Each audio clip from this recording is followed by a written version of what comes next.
Okay, section 8.3, instead of looking at population mean, we're looking at population proportion. We've looked at population mean a couple different ways. Now we look at that other parameter that we've talked about since the beginning of the term. So a proportion is just a percentage of a whole, and it's like a relative frequency from a frequency table. We use a lowercase p to stand for population proportion, and to calculate it, we take the frequency or the count of a particular characteristic over the total population count, which is uppercase N. Sample proportion is P prime, and again we are going to take frequency of a particular characteristic that we're interested in and over sample size. So let's look at an example of how proportions show up in articles and in news stories. It's probably more common to see a proportion represented as a statistic in media than a mean. So here's an example. Americans have mixed opinions on whether driverless vehicles will reduce traffic deaths. So let's kind of go through this and identify the key terms. Just kind of revisit that. So the population here, if we dig into it, this line right here is saying percentage of U.S. adults. So up here it says above it says Americans, but in particular it sounds like the population of interest is Americans that are also adults. Sample size. Now, sample size had to go dig for, but here it is right here. It is that subset of the U.S. adults that they actually inquired of. So 4,135. All right, what about the variable of interest? Well, for this particular graphic, this particular statistic, it looks like the variable they're interested in is whether an adult thinks that the number of people killed or injured in traffic accidents will increase or not or decrease when driverless vehicles become widespread. So the variable is increase or decrease in injury or death.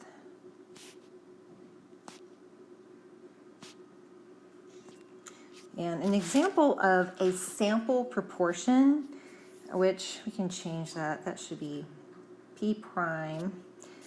Previous textbook used a hat, P hat. Example of P prime, so a sample proportion. Well, we actually have three that we could choose from.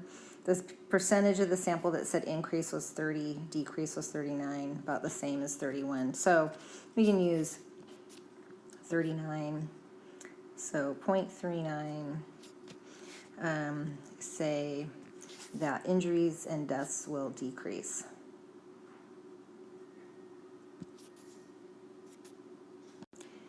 Okay, now keep in mind that's 39% of the 4,135.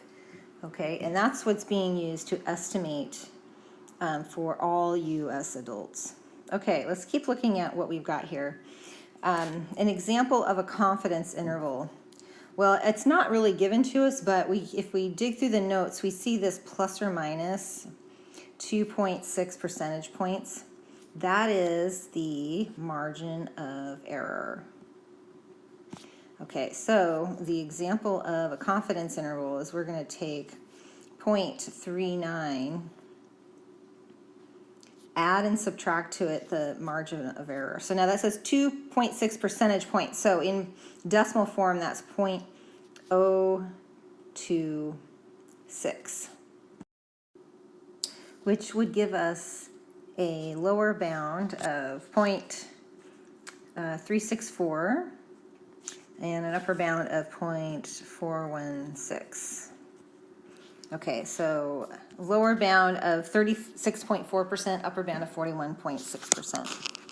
So we can interpret that to mean that there is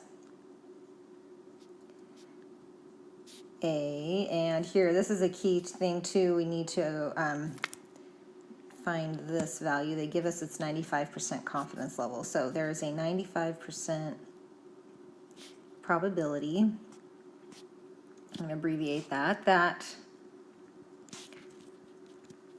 the true proportion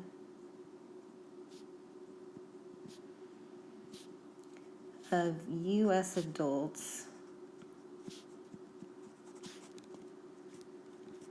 that think there will be a decrease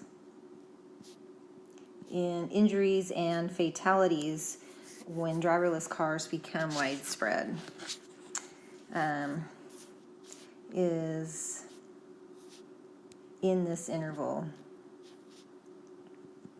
So in between 36.4% and 41.6%.